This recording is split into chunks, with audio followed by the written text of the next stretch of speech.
السلام عليكم ورحمة الله تعالى وبركاته. إن الحمد لله الذي نستعينه ونستغفره ونؤمن به ونتوكل عليه ونعوذ بالله من شرور أنفسنا ومن سيئات أعمالنا. من يهده الله فلا مضل له ومن يضلل فلا هادي له. ونشهد أن لا إله إلا الله ونشهد أن محمدا عبده ورسوله. أما بعد فأعوذ بالله من الشيطان الرجيم بفضل بسم الله الرحمن الرحيم. يا أيها الذين آمنوا اتقوا الله حق تقاته ولا تموتن إلا وأنتم مسلمون. صدق الله المولانا العظيم. وقال النبي صلى الله عليه وسلم: لو توكلتم على الله حق توكله لرزقتم كما يرزق الطير تغدو خماسا وتروح بطانا أو كما قال عليه الصلاة والسلام. அளவற்ற அருளாளனும் நிகரற்ற அன்புடையோனும் ஆகிய எல்லாம் வல்ல அல்லாஹுவின் பேரன்பும் பேருபகாரமும் அவனது அருள் குறித்தான அருமைநாயகம் ஸல்லல்லாஹு அலைஹி வஸல்லம் அன்னவர்களின் மீதும் அன்னவர்களின் சத்திய வாழ்வில் சற்றும் சருகாது வாழ்ந்து காட்டிய உத்தம சத்திய சஹாபாக்கள், தாபிஈன்கள், தாபிஈன்கள், நாதாக்கள், நல்லவர்கள் நம் அனைவர்களின் மீதும் அல்லாஹ்வின் அன்பும் அருளும் குறைவின்றி நின்றவர்களாக ஆமீன் யா ரப்பல் ஆலமீன். சங்கைக்குரிய பெருமக்களே, அல்லாஹ்வினுடைய மாபெரும் கிருபையால் நேற்றைய தினம் நம்மெல்லாம் ஷாபானினுடைய 15வது இரவாக இருக்கக்கூடிய பராஅத்தினுடைய இரவை நாம் எல்லாம் இபாதத்துகளின் மூலியமாகவும் இறைவனுடைய சன்னிதானத்தில் நமக்கான பாவ மன்னிப்புகளை கேட்கக்கூடிய ஒரு வாய்ப்புகளை அல்லாஹ் தஆலா நமக்கு தந்தல் புரிந்தார். இன்றைக்கும் கூட அதனுடைய சுன்னத்தாக பெருமானார் ஸல்லல்லாஹு அலைஹி வஸல்லம் அவர்கள் சொன்னதற்கு இணங்க கூமு லயாலஹா வஸூமு நஹாரஹா, இரவில் நீங்கள் அதிகமாக இறைவனுக்காக நீங்கள் நின்று வணங்குங்கள், உங்களுடைய தேவைகளை கேளுங்கள் என்று சொன்னதை போன்று வஸூமு நஹாரஹா, அதனுடைய பகலில் நீங்கள் நோன்பு நோருங்கள் என்கின்ற அந்த சுன்னத்தான ஹதீஸின் அடிப்படையில் நாம் எல்லாம் நிரம்ப பெரும்பான்மையாக இந்த ஊர்களில் நம்ம ஐயப்பேட்டையில் நிரம்ப பள்ளிகளிலும் கஞ்சிகள் கூட காய்ச்சப்படுகிறது. சங்கைக்குரிய பெருமக்களே, அப்படிப்பட்ட ஒரு சுன்னத்தான அல்லாஹுவின் பேர் பாக்கியம் புரிந்த அந்த நாளில் நாம் எல்லாம் அமர்ந்திருக்கிறோம். திருமறையில் அல்லாஹு தஆலா ஈமான் கொண்ட விசுவாசிகளை பார்த்து சொல்லுகிறான், நீங்கள் இறைவனை பயப்பட வேண்டும் என்று சொன்னால் ஹக்க துகாத்திஹி, அவனை பயப்படுவதை எப்படி என்பதனுடைய உண்மை இருக்குமோ அது போன்ற பயப்படுங்கள். ஹக்க துகாத்திஹி, நீங்கள் பயப்படுவதற்கென்று ஒரு உண்மை தன்மை இருக்கிறது. அல்லாஹுவை பயந்து நடக்க வேண்டும் என்பதை நாம் சொல்லுகிறோம். எப்படி நடக்க வேண்டும் என்பதற்கான உண்மை தன்மை என்று ஒன்று இருக்கிறது. அதை அல்லாஹ் தஆலா குறிப்பிடுகிறார். ஸல்லல்லாஹு அலைஹி வஸல்லம் அவர்களும் கூட ஒரு ஹதீஸிலே ஒரு பறவையை பற்றி பேசுகிற பொழுது அதனுடைய தவக்குலை பேசுகிறார்கள், இறை நம்பிக்கையை பேசுகிறார்கள், இறை மீது வைத்திருக்கக்கூடிய அலாதியான அந்த ஈமானை பற்றி பேசுகிறார்கள். காலையில் வெறும் வயிற்றோடு கிளம்புகின்ற ஒரு பறவை மாலையில் வயிறு நிரம்பி தகுது ஹிமாசா வ தரூஹு பிதானா, கூட்டிலிருந்து வெளியே போகின்ற பொழுது ஒரு பறவை பசியோடு செல்லுகிறது. செல்லுகின்ற பறவைக்கு தெரியாது நமக்கு இந்த இடத்தில் உணவு கிடைக்கும் என்பதாக, நமக்கு இப்படிப்பட்ட உணவு கிடைக்கும் என்பதை அந்த பறவை அறிந்திருக்காது. ஆனால் இறைவன் மீது கொண்டுள்ள நம்பிக்கையின் காரணத்தினால் திரும்பி வருகின்ற பொழுது அந்த பறவை கண்டிப்பாக வயிறு நிரம்பித்தான் வரும் என்றார்கள் ஸல்லல்லாஹு அலைஹி வஸல்லம். சங்கைக்குரியவர்களே, இந்த தவக்குலும் இந்த தக்வாவும் இது போன்ற நாட்களில் ஏற்பட வேண்டும் என்பதற்காகத்தான் பெருமானார் ஸல்லல்லாஹு அலைஹி வஸல்லம் அவர்கள் இந்த தினத்தை புனிதப்படுத்தினார்கள். இறைவன் இறங்கி வந்து பேசுகிறான், இறைவனுடைய அருள் இந்த நாளில் இறங்குகிறது, நீங்கள் முடிந்த வரைக்கும் உங்களை நீங்கள் தஹ்லீஸ் என்று சொல்லக்கூடிய தூய்மைப்படுத்திக் கொள்ளுங்கள் என்பதுதான் இந்த நாளுக்கான நோக்கமாக இருக்கிறது. சங்கைக்குரியவர்களை, நாம் பொதுவாக நவீனம் வளர்ந்து போக போக போக நமக்கு இபாதத்துகளின் குவாண்டிட்டி அல்லாஹ்வுக்கு தேவை கிடையாது. எவ்வளவு செய்கிறோம், எத்தனை விதமான வணக்கங்களை நீ புரிந்திருக்கிறாய் என்பது அல்ல நோக்கம். எப்படி என்னையும் என் ரசூலையும் நீ ஈமான் கொண்டிருந்தாய், எப்படிப்பட்ட நிலையில் உனக்கான இபாதத்துகளை ஏற்படுத்தினாய் என்பதுதான் நோக்கம். ஒரு ஹதீஸில் இப்படி வரும், அபு துஃபைல் இப்னு ஆமிர் இப்னு வாசிலாங்கிற ஒரு சஹாபி சொல்லுவாங்க, ஒரு சபையில் நாங்கள் எல்லாம் அமர்ந்திருந்தோம். அப்பொழுது ஒரு நபர் கடந்து சென்றார், ஒரு சஹாபி கடந்து செல்லுகிறார். கூட்டத்தில் இருந்த ஒரு சஹாபி சொல்றார், அவருடைய நண்பர் சொல்றாரு, இவர் மீது எனக்கு மிகுந்த கோபம் இருக்கிறது, அல்லாஹ்விற்காக இவரை நான் மிகுந்த கோபப்படுகிறேன் என்பதாக சொல்லுகிறார். உடனே அந்த செய்தியை கேட்ட சில சஹாபிகள் பெருமானார்ட்ட கொண்டு போய் செய்தியை சொல்றாங்க. இது போன்ற ஒரு சஹாபி, இந்த சஹாபி கோபமாக இருக்கிறேன் என்பதாக சொல்லுகிறார், அதுவும் சபையில் அமர்ந்திருக்கிற பொழுது எங்களுக்கு மத்தியில் இப்படி சொன்னார்னு சொன்ன உடனே ஸல்லல்லாஹு அலைஹி வஸல்லம் 2 சஹாபிகளையும் வர சொன்னாங்க. கோபப்பட்டவரையும் வர சொன்னாங்க, கோபப்படுபவரையும் வர சொன்னாங்க. 2 பேரும் வந்தவுடனே ஸல்லல்லாஹு அலைஹி வஸல்லம் இந்த குற்றச்சாட்டை முன்வைத்த அந்த சஹாபிகிட்ட கேட்கிறாங்க, ஏன் இவர் மீது நீங்க இவ்வளவு கோபமா இருக்கிறீங்க? அந்த சஹாபி சொன்னார், யா ரசூலல்லாஹ், இந்த நண்பர், இந்த சஹாபி ஃபரதான வணக்கங்களை தாண்டி எந்த வணக்கத்தையுமே செய்யறது கிடையாது. ஃபரதான தொழுகையை தாண்டி எந்த நஃபிலையும் இவர் வணங்குவதற்கான ஏற்பாடுகள், முயற்சிகளை எடுத்துக் கொள்வது கிடையாது. ஃபரதான நோன்புகளை தாண்டி எந்த நோன்புகளுக்கும் முக்கியத்துவம் கொடுப்பது கிடையாது. ஃபரதான ஸகாத்துகளை தாண்டி தான தர்மங்களை, சதக்காக்களை, நஃபிலான விஷயங்களை செய்வதில் இவர் ஆர்வம், முனைப்பும் காட்டுவது கிடையாது. ஃபரலை தாண்டி வேற எந்த விஷயத்திற்கும் இவருக்கான எந்த முக்கியத்துவம் கொடுக்காத காரணத்தினால் இவர் விஷயத்தில் நான் கோபப்படுகிறேன் என்பதாக அந்த சஹாபி சொல்றார். நியாயமான கோபம் தான். ஒரு சஹாபி, ஒரு நண்பர் இன்னொரு நண்பர் மீது வைத்திருக்க வேண்டிய கோபம் தான். ஸல்லல்லாஹு அலைஹி வஸல்லம் தீர்ப்பை விசாரிக்கிறார்கள். அந்த சஹாபிட்ட கேட்கிறாங்க, நீங்க ஏன் இப்படி செய்யறீங்க? ஃபரலை தாண்டி வேற எந்த வணக்கத்திற்கும் நீங்கள் ஏன் முக்கியத்துவம் கொடுப்பது கிடையாதுன்னு கேட்கிறாங்க. அந்த சஹாபி சொன்னாங்க, யா ரசூலல்லாஹ், ஃபரதான வணக்கத்தில் நான் சரியாக இருக்கிறேன், என்றைக்காவது நான் தொடக்கூடிய ஃபரதில் நான் விடுபட்டு இருக்கிறேனா, ஃபரதில் நான் அலட்சியம் காண்பித்திருக்கிறேனா என்பதாக கேளுங்க. அந்த சஹாபி கிட்ட கேட்கிறாங்க, இவர் என்னைக்காவது ஃபரதை விட்டதை நீ பார்த்திருக்கிறியா? ஃபரதான தொழுகையை விட்டு நான் பார்த்ததே கிடையாது. மிகுந்த கவனத்தோடு, மிகுந்த அக்கறையோடு அந்த விஷயத்தை செய்வார். ஃபரதான நோன்பை தாண்டி எந்த நோன்பையும் நான் செய்யறதில்லைன்னு சொல்லறாரு. என்றைக்காவது ஃபரதான நோன்பை நான் விட்டதாக இவர் கண்டிருக்கிறாரா, பார்த்து சொல்லுங்க. அந்த சஹாபி சொன்னாங்க, ஃபரதான நோன்பை எப்பொழுதுமே இவர் விட்டது கிடையாது. 30 நோம்புனா 30 நோம்பையும் வைப்பதில் மிகவும் கவனத்தோடு செயல்படக்கூடிய சஹாபி அவர் என்பதாக இவர் சொல்றார், சான்று கொடுக்கிறார். ஜக்காத்தை தாண்டி நான் எதையும் கொடுப்பதில்லை என்பதாக சொல்லுகிறாரே, ஜக்காத்தில் நான் ஏதாவது தவறிழைத்திருக்கிறேனா என்பதை கேளுங்கள் என்று சொன்ன பொழுது அந்த சஹாபி சொன்னார்கள், இல்லை, இவர் மிகுந்த அக்கறையோடு மிகுந்த கவனத்தோடு ஜக்காத்தை கொடுத்துட்டு இருக்கிறார். இந்த விஷயத்தை ஸல்லல்லாஹு அலைஹி வஸல்லம் கேட்டதற்கு பின்னால் சொன்னார்கள், ஒரு மனிதன் அவன் செய்கின்ற அமல்கள் என்பதை தாண்டி ஒரு விஷயத்திற்கு அவன் அலட்சியப்படுத்தாமல், அது ஃபரதாக இருக்கிற பொழுதும் சரி, அது எந்த விதமான வாக்குறுதிகளாக இருந்தாலும் சரி, இறை சார்ந்த விஷயங்கள், வணக்கம் சார்ந்த விஷயங்களில் அலட்சியம் காண்பிக்காமல் மிகுந்த அக்கறையோடு ஒரு செயலை செய்யக்கூடியவர் உபரியாக எத்தனை வணக்கங்களை செய்பவரை விட அவர் மேன்மையானவர் என்றார்கள் ஸல்லல்லாஹு அலைஹி வஸல்லம். ஒரு அலட்சியத்தை, ஒரு விஷயத்தை அல்லாஹ்வும் ரசூலும் சொன்னதற்கு பின்னால் அது பராஅத்து லைலத்துல் கத்ரோ அல்லது எந்தெந்த இரவுகளை எல்லாம் பெருமைப்படுத்தி பேசினார்களோ அந்த இரவுகளில் அல்லாஹ்வுடைய விஷயங்கள் இப்படியெல்லாம் இருக்கிறது என்பதை தெரிந்திருந்தும் கூட அலட்சியம் காண்பிக்காமல் நாம் அதை பயன்படுத்தினால் மட்டும்தான் அல்லாஹ்வுடைய ரஹ்மத் நமக்கு கிடைக்கும். இதைத்தான் அறிஞர்கள் மிக அழுத்தமாக சொல்லுகிறார்கள்.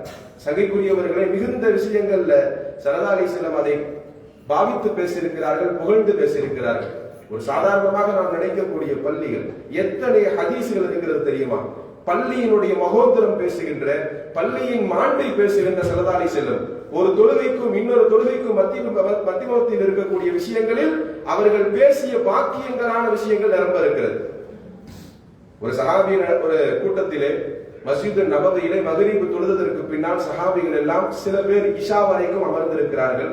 இஷாவை தொழுது விட்டு செல்லலாம் என்பதற்காக காத்திருக்கிறார்கள். சில பேர் மக்ரிபை தொழுதவுடன் கலைஞ்சு வெளியே போயிடுறாங்க.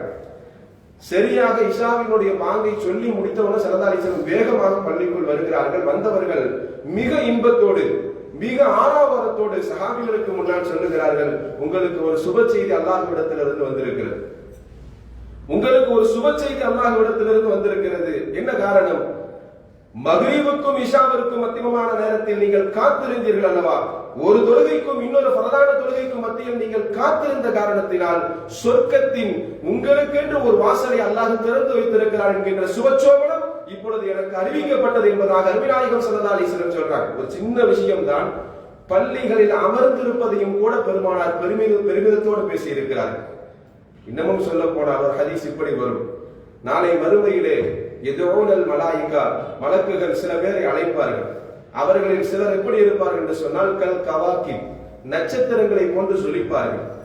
நீங்க ஏக நட்சத்திரங்களை போன்று ஜொலித்துக் கொண்டிருக்கிறீர்கள் என்று ஆச்சரியத்தோடு மாணவர்கள் கேட்கிற பொழுது அவர்கள் சொல்லுவார்கள், இந்த உலகத்தில் பாங்கு சொன்னவுடன் எங்களுக்கான என்ன அலுவல்கள் வேலைகள் இருந்தாலும் விட்டுட்டு நாங்க பாங்கு சொன்ன மாத்திரத்தில் பள்ளிக்கு வந்து விடுவோம், இதுதான் எங்களுடைய அமலாக இருந்தது. சிலருடைய முகம் இருக்கும் கல் அத்துமார், சந்திரனை போன்று மின்னிக் கொண்டிருக்கும், சந்திரனை போன்று ஜொலித்துக் கொண்டிருக்கும். மாணவர்கள் கேட்பார்கள், உங்களுக்கு இவ்வளவு பெரிய சிறப்பு கிடைப்பதற்கு காரணம் என்ன? அவர்கள் சொல்லுவார்கள், நாங்கள் பாங்கு சத்தம் கேட்டவுடனே நாங்கள் எங்கள் வேலைகளை விட்டு விடுவது மட்டுமல்ல, ஒது செய்து காத்து கொண்டிருப்போம். பாங்கு சொன்னவுடனே ஒது செய்து நாங்கள் பள்ளிக்கு போக வேண்டும் என்கின்ற எதிர்பார்ப்பில் பள்ளிக்குள் நாங்கள் காத்து கொண்டிருப்போம் என்பதாக இவர்கள் சொல்லுகிறார்கள். இன்னும் சில பேர்களை பார்க்கிற பொழுது கஷ்டம் சூரியனை போன்று பிரகாசித்து கிடப்பார்கள். இவர்களை மாணவர்கள் கேட்கிற பொழுது சொல்லுவார்கள், நீங்கள் என்ன சம்பவத்தின் மூலியமாக என்ன காரணங்களால் உங்களுக்கு இப்படிப்பட்ட சிறப்பு கிடைத்தது என்று கேட்கிற பொழுது அவர்கள் சொல்லுகின்ற அந்த வார்த்தைகள் இப்படி இருக்கும், நாங்கள் பாங்கு சொல்லுவதற்கு முன்னாலும் தொழுகை நடப்பதற்கு முன்னாலும் ஒதுவோடு பள்ளியில் காத்திருப்போம், இது எங்களுக்கான சிறப்பு என்பதாக அந்த பெருமக்கள் சொல்லுவார்கள் என்கின்ற ஹதீசுகள் இடம்பெற்றிருக்கிறது. சங்கைக்குரிய பெருமக்கள், இதெல்லாம் ஏன் சொல்லப்படுகிறது என்று சொன்னால், வாழ்க்கையில் சில விஷயங்கள் நாம் லேசாக நினைப்போம், அதை அலட்சியப்படுத்துவதாக நினைப்போம். அதனுடைய மகோதரம் நமக்கு தெரிந்திருந்தாலும் கூட அது சின்ன விஷயம் தானே சொல்லி நாம் கடந்து போவதற்கான முயற்சிகளை முன்னெடுப்போம். அமல்களின் மீது ஆர்வம் குறைந்து விட்டது. இன்றைக்கு இருக்கக்கூடிய மிகப்பெரிய பிரச்சனை என்ன தெரியுமா? ஒரு காலத்தில் குறைந்த இஸ்லாமிய எண்ணிக்கைகள் இருந்தது, குறைந்த நபர்கள் மட்டுமே இஸ்லாத்தில் இருந்தார்கள். மிகுந்த வெற்றிகளை இஸ்லாம் கண்டது. எத்தனையோ லட்சம் சதுர மைல்களை இஸ்லாம் வென்றது. பல்லாயிரம் கோடி மக்கள் இருக்கக்கூடிய இஸ்லாமிய எண்ணிக்கையில் அல்ல, சில ஆயிரங்கள் பொருந்திய மக்களால். எதை கொண்டு அவர்கள் ஜெயித்தார்கள், எதை கொண்டு அவர்களுடைய விஷயங்கள், அவர் மகோந்தரங்கள், அவர்கள் மேம்பட்டவர்களாக மாறி போனார்கள் என்று சொன்னால் இந்த ஈமான் என்கின்ற ஒரு விஷயத்தில் அவங்க ஜெயிச்சாங்க. நீங்கள் வரலாற்றை புரட்டி பார்க்க வேண்டும். பாரசீகத்திற்கு ஸல்லல்லாஹு அலைஹி வஸல்லம் அவர்கள் படைகளை அனுப்புகின்ற பொழுது சஅத் இப்னு அபீ வக்காஸ் என்கிற சஹாபியுடைய தலைமையில் அனுப்புறாங்க. இங்கு இஸ்லாமியருடைய படைகளுடைய எண்ணிக்கை வெறும் 30,000 பேர். எதிரிகளாக இருக்கக்கூடிய பாரசீகத்தினுடைய நாட்டை சார்ந்த படையினுடைய எண்ணிக்கை 1,00,000 இருக்கிறது. அந்த 1,00,000 கொண்ட அந்த பாரசீக மன்னன் இரவோடு இரவாக ஒரு உளவாளியை தயார் செய்கிறார். தயார் செய்து நீங்கள் அந்த உளவாளியை என்ன செய்யறான், நீங்கள் இரவோடு இரவாக இஸ்லாமிய படைகளில் இந்த இரவில் என்ன செய்யறான்னு போய் பார்த்துட்டு வர அனுப்புறாங்க. இந்த உளவாளி இஸ்லாமிய படைகளுக்கு மத்தியில் வந்து பார்க்கிற பொழுது அங்கு ஒரு காட்சியை காண்கிறார். எல்லாரும் இரவு நேரத்தில் அவர்களுக்கான அந்த ஆயுதங்களோடு தான் இருக்கிறார்கள். ஈட்டியை வைத்திருக்கிறார்கள், வாள்களை வைத்திருக்கிறார்கள் ஒரு கரத்தில். மற்றொரு கரத்தில் இறைவசனம் என்கின்ற குரானை வைத்திருக்கிறார்கள். இறை சார்ந்திருக்கக்கூடிய குரானை வைத்து அதை பார்த்து படித்துக் கொண்டிருக்கிறார்கள். ஒரு கையில் ஈட்டி, ஒரு கையில் வாள், இன்னொரு கையில் குரான். இப்படியே எல்லாரையும் பார்க்கிறாங்க. எல்லா சஹாபிகளும் இப்படி இருப்பதை பார்த்து விட்டு அந்த உளவாளி அப்படியே நேர எஜமான்கிட்ட வரார். இங்க இருக்க பாரசீக மன்னனுடைய படைக்கு வருகிற பொழுது, தகவல் சொல்ல வருகின்ற பொழுது இவங்களுடைய படையை பார்த்தால் 3 விதமாக இருக்கிறார்கள். ஒரு சில பேர் தூங்கிக் கொண்டிருக்கிறார்கள், இன்னும் சில பேர் மது அருந்தி கொண்டு அவர்கள் பொழுதுபோக்கில் ஈடுபட்டுக் கொண்டிருக்கிறார்கள், இன்னும் சில பேர் மாதுக்கள் விஷயத்தில் பாடகைகளின் மூலியமாக ஆடல் பாடல்கள் விஷயத்தில் அவர்கள் ஈடுபட்டுக் கொண்டிருக்கிறார்கள். இது 3ஐயும் பார்த்து விட்டு அந்த பாரசீக மன்னனிடம் போய் இந்த உளவாளி சொன்னால், உங்கள் படை நாசமாகிவிட்டது என்பதாக சொன்னார். ஒரே விஷயம்தான், இவர்களிடத்தில் வீரம் மட்டும் இல்லை, ஈமான் மட்டும் இல்லை, அதோடு சேர்ந்து அந்த ஈமானோடு சேர்ந்து அவர்கள் ஒரு பக்கம் ஆயுதத்தை பிடித்திருந்தாலும் இன்னொரு பக்கம் குரானை தாங்கி இருக்கிற காரணத்தினால் அவர்களை நம்மால் வெல்ல முடியாது. வரலாற்றை நீங்கள் பார்க்க வேண்டும். 30,000 பேர் கொண்ட அந்த சஹாபிகளுடைய படை 1,00,000 பேரை இல்லாமல் ஆக்கியது. இன்றைக்கு எவ்வளவு திருத்தங்கள், எவ்வளவு மாற்றங்கள், அடுக்கடுக்காக அடுத்தடுத்த விஷயங்களை நமக்கு ஏற்படுகின்ற இழப்புகள், நாம் சந்திக்கக்கூடிய சங்கடங்களான விஷயங்கள், அரசாங்கங்கள் மூலியமாக, அடுத்த சமயத்தினர்கள் மூலியமாக எவ்வளவோ விஷயங்களை நாம் சந்தித்துக் கொண்டிருக்கிறோம். நம் பலகீனத்திற்கான மிக அடிப்படை காரணம் அலட்சியமும் பிற்போக்குத்தனமும் தான். இன்றைக்கு வகுப்பு வாரியம் முதல் கொண்டு நம் இடத்திலிருந்து ஒவ்வொரு விஷயமாக பிடுங்கப்படுவதை நாம் போராட்டத்தின் மூலியமாக நம்மால் நகர்ந்து கடந்து கொண்டே இருக்கிறோம் என்ற முடிவில்லாமல் இருக்கிறது. எத்தனையோ போராட்டங்களை நாம் செய்து கொண்டே இருக்கிறோம், நம் முன்னெடுப்புகளை செய்து கொண்டுதான் இருக்கிறோம். அதில் கிடைத்தவுடன் வெற்றியை நாம் அடைவதற்கான அந்த தூரத்தை நாம் அடையாததற்கான மிக முக்கிய காரணம் நம்மிடத்தில் நம்ம செய்ய வேண்டும் என்கிற எண்ணம் இருக்கிறது. ஆனால் அதற்கான ஈமானும் பலமும் நம்மிடத்தில் இல்லாமல் இருக்கிறது. வெறுமன வார்த்தைகளால் நாம் பேசுவோம், வார்த்தைகளால் செயல்படுவோம். அந்த வார்த்தைகள் நமக்கு ஜெயத்தையும் அந்த வார்த்தை நமக்கு ஒரு விதமான ரோஷத்தை கொடுக்கலாம். ஆனால் உண்மையில் சொல்ல போனால் இது இரண்டும் கலந்திருக்கிற பொழுதுதான் மார்க்கம் வெற்றி கண்டதாக வரலாறு சொல்லுகிறது. சங்கைக்குரிய பெருமக்களை நாம் அதை கையில் எடுக்க வேண்டும். இது போன்ற மகோந்தரமான நாட்கள் எதை சொல்லுகிறது? நீங்கள் அசலில் புரிந்து கொள்ள வேண்டிய ஒரு முக்கியமான விஷயம், எதை பெருமானாரும் அல்லாஹும் விரும்பினார்கள் என்பதுதான் இந்த உலகத்திற்கான வாழ்க்கைக்கான நோக்கம். இங்க நம்ம வாழ்க்கையில் ஒவ்வொருத்தரும் ஒவ்வொரு மாதிரியான வாழ்க்கையை நாம் நிர்ணயித்து வைத்திருக்கிறோம். நமக்கான வாழ்க்கை இதுதான் மிகச் சரியான பாதை என்பதாக நாம் வகித்து வைத்திருக்கிறோம். உண்மையில் சொல்ல போனால் நாம் வகித்து வைத்திருக்கிற அந்த பாதை நமக்கான பாதை அல்ல. பெருமானாரும் அல்லாஹுவும் எதை சொல்லி இருக்கிறார்களோ, எப்படி நடக்க வேண்டும் என்பதை வாழ்வியால் காண்பித்திருக்கிறார்களோ அதை நடப்பதன் மூலியமாகத்தான் நமக்கு அந்த வாழ்க்கையில் நோக்கம் அடைய முடியும். சகிக்குரிய பெருமக்கள், அதைத்தான் இது போன்ற நாட்கள் நமக்கு சொல்லித் தருகிறது. இந்த மாண்புள்ளவனாக இருக்கிறார். இது பெருமானார்ட்ட இருந்துச்சு, அல்லாஹ்ட்ட இருந்துச்சு. இது ரெண்டு குணமும் அல்லாஹ்வும் ரசூலும் நமக்கு கற்றுத் தருகின்ற இந்த நாள்ல ஒரு விஷயம். இந்த நாள் நமக்கு எதை கற்றுத் தருகிறது என்று நாம் யோசித்து பார்க்கிற பொழுது இது ரெண்டை கற்றுத் தருகிறது. குறைகள் என்பது எல்லார்ட்டையும் இருக்கத்தான் செய்யும். குறைகள் என்பது யார்ட்டையும் இல்லாம இருக்காது. அந்த குறைகளை நாம் எப்படி கையாள, அந்த குறைகளை நீ தெரிந்ததற்கு பின்னால் அதை போய் இன்னொருத்தோட்ட போய் சொல்லி அதுக்கான தண்டனை வாங்கிக்கோன்னு சொல்றதுக்கு உனக்கு எப்படி மனசு வந்துச்சுன்னு கேட்டாங்க. அந்த தவறினை தெரிந்தவுடன் உன் ஆடையை கொண்டல்லாவது நீங்க மறைத்திருக்க வேண்டும் அல்லவா? உன்னுடைய சகோதரனின் குறையை நீ முடிந்த அளவுக்கு நீ மறைப்பதற்கு தான் முயற்சிக்க வேண்டும் என்பதை பெருமானார் கற்றுத் தருகிறார்கள். இன்றைக்கு இருக்கக்கூடிய மிகப்பெரிய பிரச்சனை என்ன தெரியுமா? சமூகத்தில் நம் சமூகம் சார்ந்த சகோதரர்களுடைய விஷயங்கள் ஏதாவது ஒரு இழுக்கும் அவமரியாதையும் அவர்களுக்கு அசிங்கமான விஷயம் நிகழ்கிற பொழுது அது வாட்ஸ்அப்புகளின் மூலியமாக பரப்புவதும், அடுத்தவர்களுக்கு நாம் சொல்லி சொல்லி அதில் நாம் சலிப்படைகின்ற அளவிற்கு அந்த விஷயங்களை பரப்புவதும் மிகப்பெரிய குணங்களில் மோசமான குணமாக நம்மிடத்தில் இருந்து பரவி வருகிறது. ஒரு குடும்பத்தில் ஒரு பிரச்சனை நடக்குதுன்னா அந்த பிரச்சனையை அதை எப்படி கையாள வேண்டும் என்பதையும் பெருமானார் சொல்லி தந்திருக்கிறார். சமயங்களில் ஸல்லல்லாஹு அலைஹி வஸல்லத்தினுடைய குடும்பங்களில் பல விஷயங்கள் ரோஷமாக வருத்தங்களாக ஏற்பட்ட நிகழ்வுகளும் கூட இருந்திருக்கிறது. நீங்கள் ஆயிஷா ரலியல்லாஹு அன்ஹா அவர்களை நாம் பார்க்கிற பொழுது மிகப்பெரிய உம்மஹாத்துல் முஃமினாக இருக்கிறார்கள். மிகப்பெரிய நமக்கு எல்லாம் தாயாக இருக்கக்கூடிய அந்த ஆயிஷா ரலியல்லாஹு அன்ஹா வாழ்க்கையில் நிறைய நமக்கு படிப்பினைகள் இருக்கிறது. ஆயிஷா ரலியல்லாஹு அன்ஹா ஒரு குணம் இருக்கும், ரோஷமான குணம். யாரையுமே ஒரு மாதிரியாக அவர்கள் அந்த குடும்பத்தை சார்ந்தவரிடத்தை பேசுவாங்க. இவங்களுடைய மனைவி மக்கள் மத்தியில் சஃபியா ரலியல்லாஹு அன்ஹா ஒரு பெண் இருந்தாங்க, அம்மையார் இருந்தாங்க, நமக்கு எல்லாம் தெரிந்தவர்களும் கூட.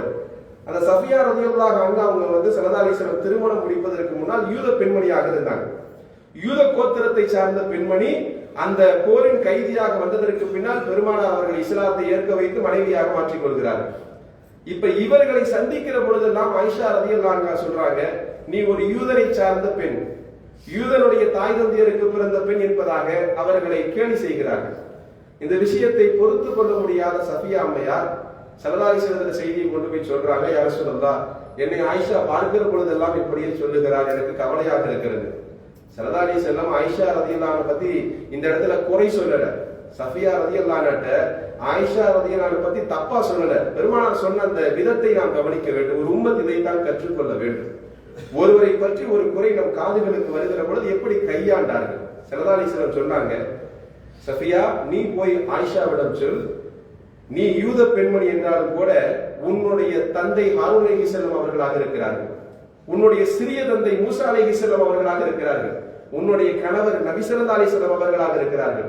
இவ்வளவு மகோதரம் மிக்க நான் ஏன் வருத்தப்பட வேண்டும் என்பதாக அடுத்த முறை ஆயிஷா சொன்னா இப்படி போய் சொல்லினாங்க. இன்னொரு சம்பவமும் கூட ஆயிஷா வரலாறில் வரும். ஃபாத்திமா ரலியல்லாஹு அன்ஹா அவர்கள் ஹதீஜா அம்மையாருடைய பிள்ளையாக இருக்கிறார்கள். எப்பொழுதுமே ஹதீஜா அம்மையாரை விட ஆயிஷா ரலியல்லாஹு முந்தி போகணும், பெருமானாருக்கு பிடிச்ச மாதிரி நடந்துக்கணுங்கிறது ஆர்வம் காண்பிப்பார்கள். நீங்கள் அதனால ஆயிஷா தவறானவங்கிற அர்த்தம் கிடையாது. குணங்களின் அடிப்படையில் அவர்களுடைய அந்த ரோஷம் அப்படி இருந்தது, அவ்வளவுதான். நமக்கெல்லாம் தாயாக இருக்கக்கூடியவர்கள். ஹதீஜா அம்மையாரை விட இவர்கள் பெருமானாருக்கு நல்ல பேர் எடுக்கணும், நாம் சிறந்த மனைவி என்கின்ற பட்டத்தை பெற வேண்டும் என்பதற்காக ஒரு முயற்சி எடுப்பார்கள். அந்த அடிப்படையில் ஹதீஜா ரலியல்லாஹு அன்ஹா அவர்களை பற்றி எப்பொழுதுமே தன்னை சிறப்பித்து பேசுகின்ற பழக்கம் ஆயிஷா அம்மையார்ட்ட இருக்கும்.